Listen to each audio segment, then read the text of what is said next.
For the next 30 minutes, listen to another colorful adventure story from the works of the world's favorite Western author, Zane Grey.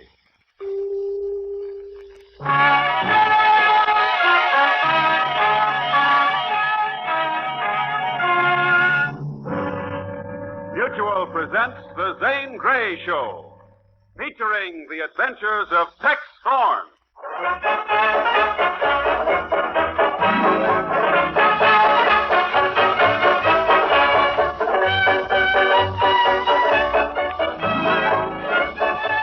The lusty cow town called Purple Sage sprawls along the roaring frontier where rutted trails rumble under the ceaseless movement west. The constant clanking of wagons, mules, oxen, urged by men seeking rainbow's end, where beckoning fingers of sunset paint purple the gray slopes of unconquered Rockies. It's late morning now, and out on the rolling prairie, not far from Purple Sage itself, two ranchers, two neighbors are acting tough and leathery and hard themselves. Listen, you whippersnapper. You get off my land. Surely. Just because you stick up fence posts on my ranch, that sure doesn't make it belong to you, Crockett. You accusing me of being a thief? I ain't accusing you of nothing. I'm just telling you. By Christmas, if you wasn't Mary's father, I'd do a lot more than tell you. After this morning, my being Mary's father has nothing to do with you. Understand? Doggone it, you and nobody else is coming between me and Mary. I'm not wasting no more breath on you, Bemis. Now go on. Get back to your own place before I pick you up and throw you over that fence. You try throwing, and you're going to find I can throw a few things myself. Why, you loudmouth young maverick, threaten me, will you? Well, go on then. Fill your hand. You blasted it is! Slow there so fast. You two been chewing loco weed or something? Next, I'm telling you, keep out of this. This ain't got nothing to do with you, Thorne. Heck, it hasn't. Any time I see two friends of mine and neighbors at that starting to crawl each other's humps, I should smile. It's my business. Well, Crockett's trying to fence off my land. I don't want to tell you again. Straddle your pony and get riding. Okay, Tex. Now you're talking. And after you've both cooled off, I'd advise you to sit down and talk out whatever this is, face to face. Talk. Well, I'm late with the mail now, and I'm hungry enough to eat an unskinned bear. So if you two will behave, I'm heading for Purple Sage and Liz Tyler's best for this dinner.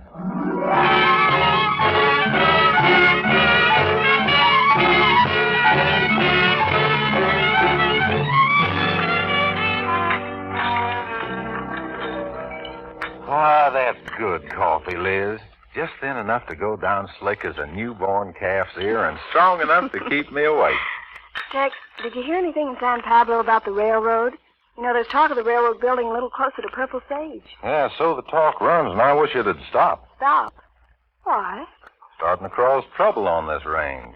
Jack Bemis and Sam Crockett are ready to spray lead over it. Never had fences between their two outfits till this railroad rumor started spreading. You mean they put up fences now after all these years? Yep, each seems to think the railroad might buy right away out there. And to me, Liz liking them both had spelled trouble. Well, I'd better be getting over to Angus' shop, picking up Topaz in the mail, and riding again. Oh, goodbye, Tex. See you tomorrow. You sure better, Miss Tyler.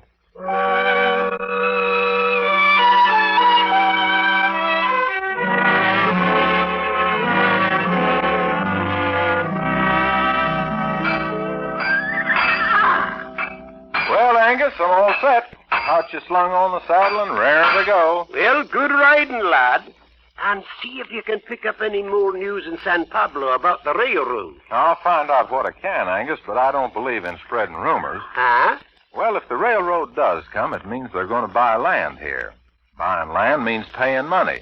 And when someone's paying money, well, I've seen it down in Texas. The bloodiest range war between neighbors that ever happened. Aye. Sometimes the only part of the golden rule even neighbors remember is the goal. Right. Steady now, Topaz. So long, partner. All right, fella. It's a long way to San Pablo. May God ride with you, Tex. Well, now, I better get to shoeing some of these so-called quadrupeds.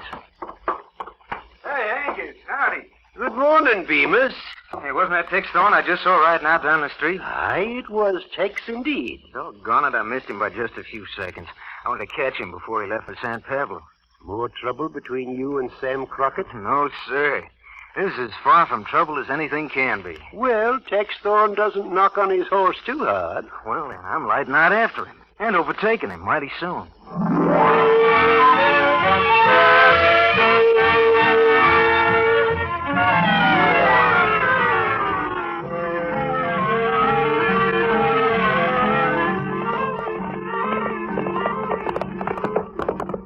That's it, Topaz. You're rolling along like a hobby horse.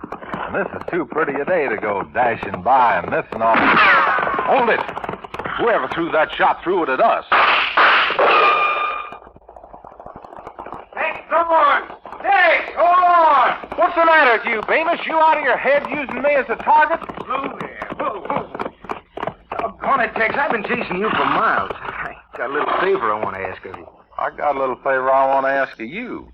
Don't throw lead at me unless you want your lead back with interest. Well, heck, I've been chasing you for 9 miles and not getting any closer. Okay. Now, what's the favor? Well, when you pick up the mail at San Pablo, there should be a little package addressed to me. A package? Yeah, from a Kansas City jeweler. Would you mind dropping it by my place instead of taking it all the way up to Purple Sage? I'm not even supposed to stop out here and chew the rag with you. Oh, come on now, Tex. See, I gotta have that ring tomorrow night. That ring? What are you up to, Jack? Up to my neck in love. You see, after you left yesterday, I apologized to Sam Crockett. And now I got a date with Mary for tomorrow night. You know, I want that ring in my pocket. Well, son, if that's the way you feel, go right ahead. But for me, footloose and just following the tumbleweed, no female woman is dabbing a rope on my cart. Well, not for a while. Look, I'll get you that package, but I gotta be riding. Oh, swell. I'll ride along with you up to the fork ahead and then turn off from my place. How come you feel that way about girls, Tex? I thought you and Liz Tyler would. You let me do the thinking about Liz Tyler. Hey, Tex, down there, ain't that someone with a sledge putting up fence on my land? Yeah, looks like it is, Jack. Doggone right it is. It's that old catamount, Sam Crockett. And by glory, I told him for the last time to keep... Whoa, now, take it easy, Jack. You go flying off the handle, and you're going to get yourself in wrong with the whole Crockett family. Thinks he's going to grab some of my land and sell it to the railroad, does he? I'm taking care of Crockett in short order. Let's go, boy. Jack, you fool! Bemis, you're plumb loco. Get up there. Well, Topaz, if we stick our nose any further in his business, we'll end up in trouble, too. That locoed idiot. All right, boy. We wasted enough time. Let's get started again for San Pablo. Stretch out there, Topaz. Let's run.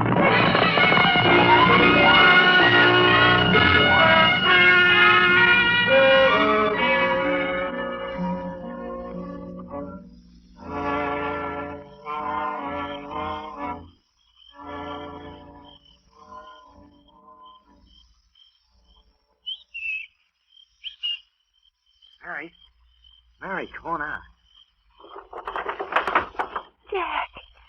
Jack, you shouldn't have come over. Dad's still furious about those names you called in today. But doggone it, he riled me putting fence on my land. I sent for a surveyor, didn't I? Well, anyhow, if I can cool off, I guess he can.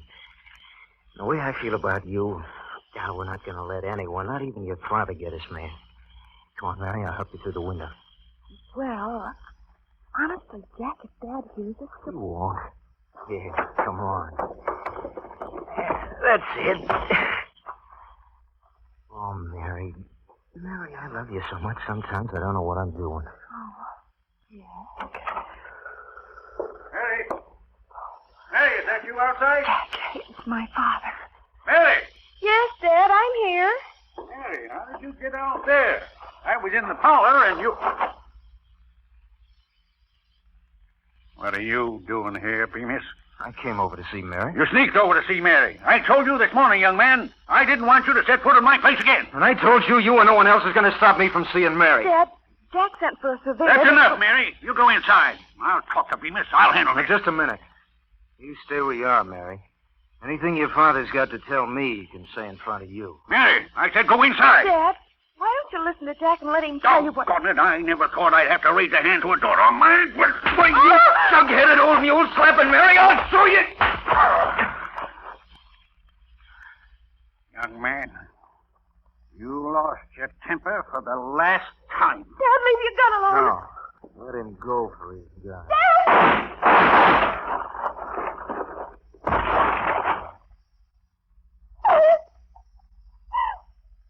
Dad, you killed my father. Over. Mary, Get out of here. Get out. Mary. Get out. Did you hear me? Get out of here, you cold-blooded thief. Get out. Get out. Get out. That's the way you feel? Dad. Dad. Please don't die.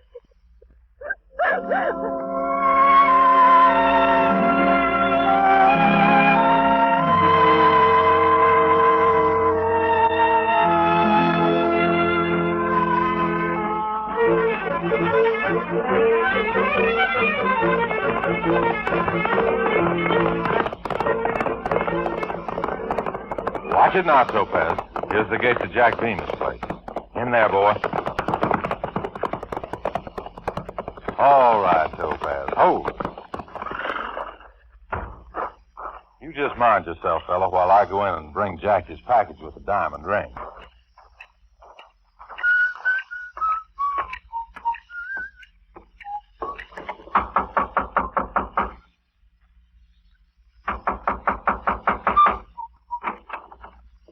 Hi, Jack. Here it is. And from the weight of this box, you must have bought the biggest What's wrong, fella? Looks like you lost your best friend. I reckon I did. Come on in, Tex. Gosh, Jack, I gotta be getting into Purple Sage with the mail. Come in, Tex. Okay. Now, Jack, what is it? Sam Crockett and I had a row last night over Mary. He slapped her. Well, but if that Sam's always been ornery when he had his back up... Tex, it was him who went for his gun first. You mean you... He was still alive when I left. I rode myself and sent the doctor. Have you heard since? No. Went over early this morning. Mary screamed at me. Just screamed that she never wanted to see me again. Tex, if I can't see Mary, talk to her, I'll kill myself. Son, you're talking loco. Don't you ever call me loco. Did you hear me? Don't you ever say I'm crazy. Well, all right. Don't ever do it, Tex, hear me? I said all right. Now, look, Jack. I'll finish my run into Purple Sage, find out how Sam is, and just as soon as Topaz has cooled down, I'll come back out here and tell you about Sam. Thanks, Tex, but you'll be wasting your time. Sam Crockett's dead. Dead? How do you know? I know. I feel it. I'll tell you this much. They're not going to throw me in jail and keep Mary away from me. Jack, you're talking like a kid. If he threw down on you, it's only a matter of proof, and any jury in the land would set you free. Tex, I told you. No jury's ever going to try me. Because there's no one ever going to lock me up. No one's going to keep me away from Mary, and... Who's that? Who's turning in at the gate? Gate? That's the town marshal, Jack. The marshal and the posse. I knew it.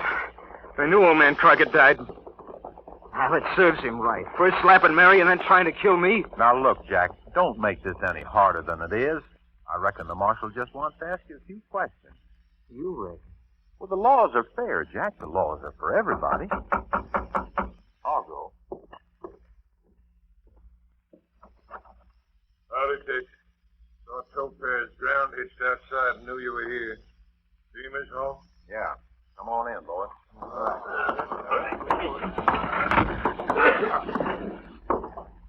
Bemis, I don't hanker after this, but Sam Crockett died this morning. Well? I'm not aiming on treating you like a common criminal, Jay. Oh, thanks. Thanks so much. Now, don't get huffy. You hand over your gun, and I won't put the cuffs on you. Go on, Jack. You know you're in the clear. You may have something to be sorry for, but nothing to be ashamed of. Go on, hand your gun to the marshal. Yeah. Yeah, sure. I'll hand you my gun, Marshal. That's fine, Beamer. I'll just... You sure will take my gun like this?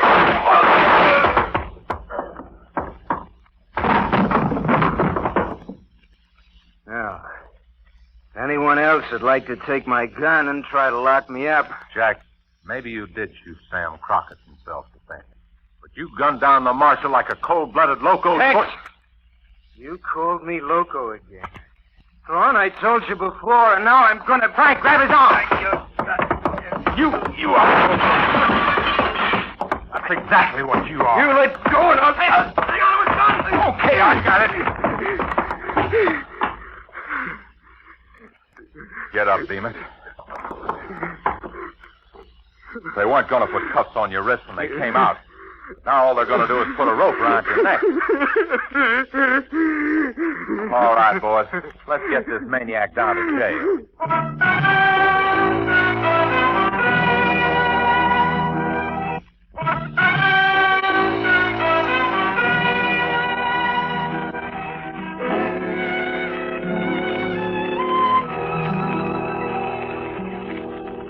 You see, Doctor, the reason I didn't come over to your office but asked you to come over here to the jail is that with the marshal killed, I'm not aiming on leaving this jail if I can help it. 'Tis true, Doctor. And as postmaster, being sort of a representative of the government, I thought Tex and I had better stay here until we find out which way the talk is running in this town. I understand completely. And incidentally, the talk you refer to is not running in Jack Bemis's favor. Yeah, I was afraid of that. Ever since he's been a little button, Jack's been ornery, mean enough to make a lot of enemies. That's really the reason I want to talk to you, Doctor. Fire away, Tex. Glad to do anything I can to help. Now, remembering what I said about Jack being ornery all his life, well, I think maybe he's a little loco. You know, not quite like other folks in the head. Well, there is such a thing that we medical men call emotionally unstable. Emotionally unstable poppycock. The lad's as daft as a loon. What I'm getting at is this. Doesn't the law say that instead of hanging Jack, they'd send him to some sort of an institution? Why, yes, Tex. But don't ever think because he's in an institution that would mean that Bemis won't be locked up for the rest of his life. Of course not. He killed a man and should pay for it. I just don't want to see a man strung up instead of serving a life sentence if he's not normal in the head. Of course, Tex, before I could say definitely that he's a mental case, I'd have to examine the boy and talk to him. Well, not now. He's back there banging away at the bars and screaming for Mary. That's what seems to upset him the most. The girl refusing to see him. I reckon that if Mary would talk to him, kind of sympathize with him, we might be able to quiet him down. That's why I asked Liz to ride out to the Crockett Ranch and see if Mary wouldn't come into town with her. It might help, or then again, it might have just the opposite effect. However, somebody'd better see about getting a circuit judge down here mighty quick. There's a lot of bitter talk running around Purple Sage about Jack Bemis. Well, you let us worry about the lynch mob, Doc. You try to figure out some way of learning if Jack really is sick in the head. Well, if Mary Crockett does come back to town with Liz, and if it quiets him any, let me know. I'll come right over and talk to him.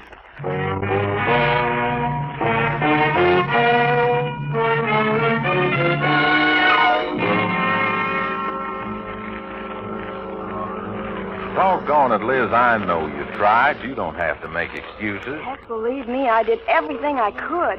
Said everything to Mary I could think of. All she'd do was just shake her head and keep mumbling, no. No, I won't see him. I'll never see Jack again. I guess I'd feel the same way if my father had been killed right in front of my eyes. Her father? What about you, Tex? If you hadn't been too quick for Bemis, you'd be stretched out now, too, over at the Undertaker's. It gives me chills just thinking of the squeak you had. I'm not meaning to boast, but I got a notion I could and can outdraw that lunatic. And I still may have to. Aye. Lunatic is exactly what Jack Bemis is. But on top of all that, he's mean. Mean clean through. And yet I feel like you do, Tex. I should hate myself if we just sat by and let him be strung up. Well, I don't admire myself admitting it, but I'll be hog-tied if I know what more we can do. If only someone could make Mary Crockett see the light understand. Well, I tried my best, Angus, believe me. Listen to that, will you? That mob's getting bigger and uglier tempered every minute. Tex, why don't you go out and talk to Mary? She might listen to you. Me? Oh, you're the only one I know who might possibly make her understand that if she can quiet Jack down and the doctor can see him, we may be able to stop. Aye, lass. To stop that. You expect me to walk out and leave you here alone? Alone? I don't understand you, Tex. You understand that mob, don't you? That's what I'm talking about. The way they sound, it could happen any minute. If it's going to happen, it's going to happen. And Tex, you know that even the two of us together couldn't stand them off for long. Well, doggone, leaving here seems like running out. Oh, now you tell me the name of just one person in Purple Sage who thinks Tex Thorne ran out on anything. Of course, if you don't want to talk to Mary... You know that's not true. I don't want to see Jack or anyone else lynched. Well, then go on, Tex. Right out to the Crockett Fall. There's still time. Well, all right. But I'm not going to leave you here, Liz. You're going back to your lunchroom where you'll be safe. Don't think I won't go. I'm afraid I'm just wasting my time. But, well, come on.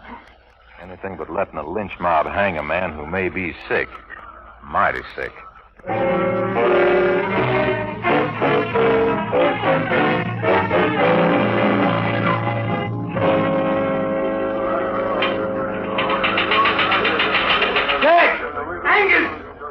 Thorne, can't you hear me? I know what's going on. Can't they hear that lynch mob across the street?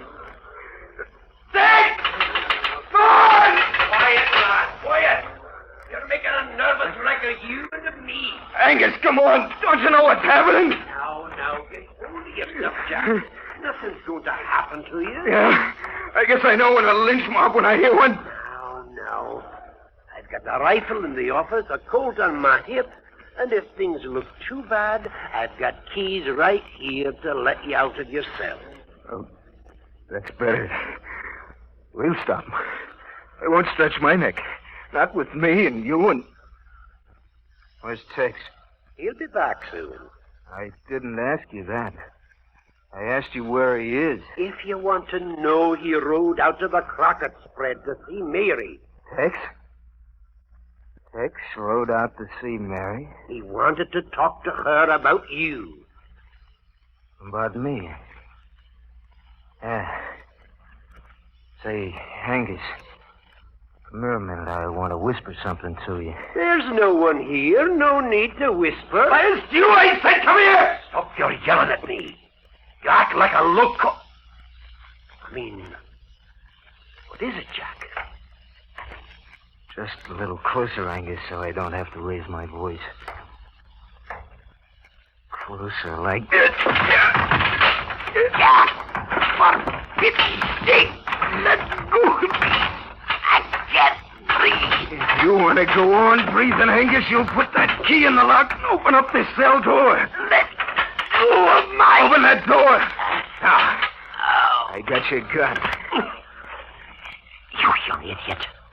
You're not worth saving. You step outside and that mob will get you. They will they? Come on, open up.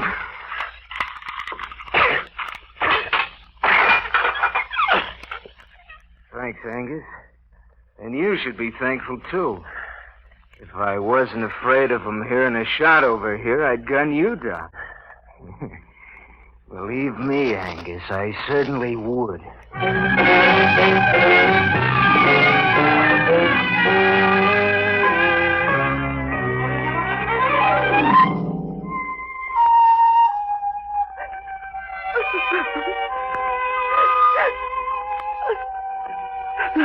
Mary, I'm not trying to be unreasonable. No man likes to see a woman cry. Don't ask me to do it, Tex. I can't see Jack. I won't see Jack. Well, if you don't do what I ask, maybe you'll never see him again. There's a mob in Purple Sage, Mary, and their tempers are growing shorter every minute. You mean they'd... A necktie party if ever I saw one. They're all saying Jack's a born killer. A killer who's had his first taste of blood. Yes, The Sawbones says they're half right. That Jack isn't just like other folks. Up here. Leastwise, that's what he thinks. Now, if you're seeing Jack would quiet him down enough so the doctor could talk to him and find out for sure, well, then just the doc alone could stop that mob. Are you sure, Tex? Are you sure? You will come with me, won't you? Oh, I guess so. Good. Then give me your hands and I'll pull you up out of that chair and the two of us... So you're leaving together, eh? That's right nice for both of them. Jack! What are you doing here? Outside the window. They're coming in and joining you two lovebirds. Lovebirds? Why, sure. Nobody but lovebirds hold hands like you two was just doing. Jack, you're crazy. There was... Don't ever call me crazy, even when you're my wife. Jack, do you know what you're saying? Your wife? I sure do, fella. After we leave you here, Mary and me are heading for California. We'll get married on the way. Jack, do you think I... Don't argue with him, Mary. With a gun in his hand, he's got every argument won. Yeah. I have, haven't I? What did you mean about, leaving me here? Now, what do you think? I figured that was what you meant.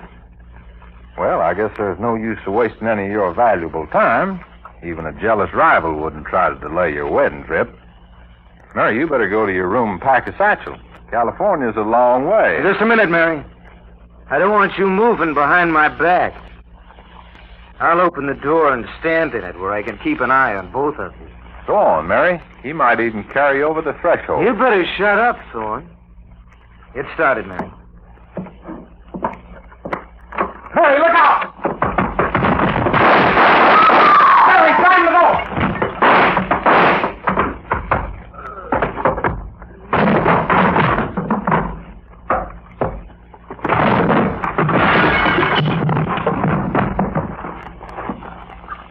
It's all right, Mary.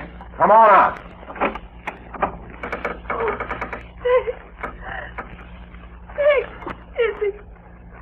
Is he dead?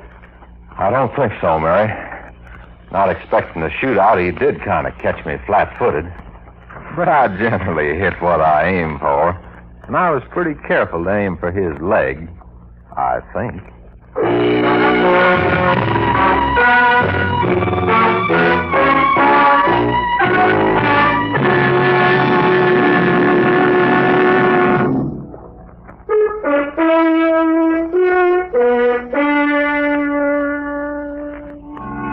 Well, even in rawhide tough Purple Sage, it's not often that a killer on trial for his life would hear a man he had tried to murder saying, I reckon that's about all, Judge.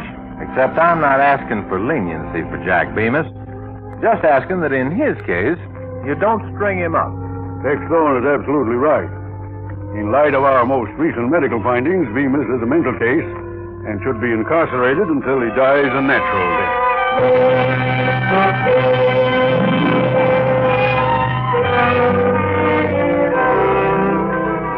Then there are folks who work and work hard to earn their livings in Purple Sage. People with jobs like postmaster and blacksmith.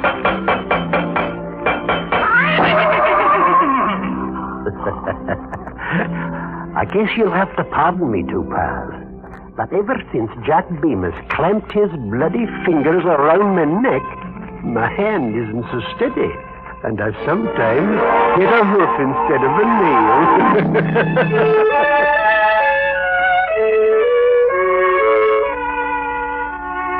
Then, of course, like everywhere else, there are folks in Purple Sage who eat and seem to enjoy it. Oh, that's good coffee, Liz. How about another cup? Oh, Tex, you really are the most flattering customer I've got. You call this flattering? Well, Liz, someday I'm going to write to a Kansas City jeweler.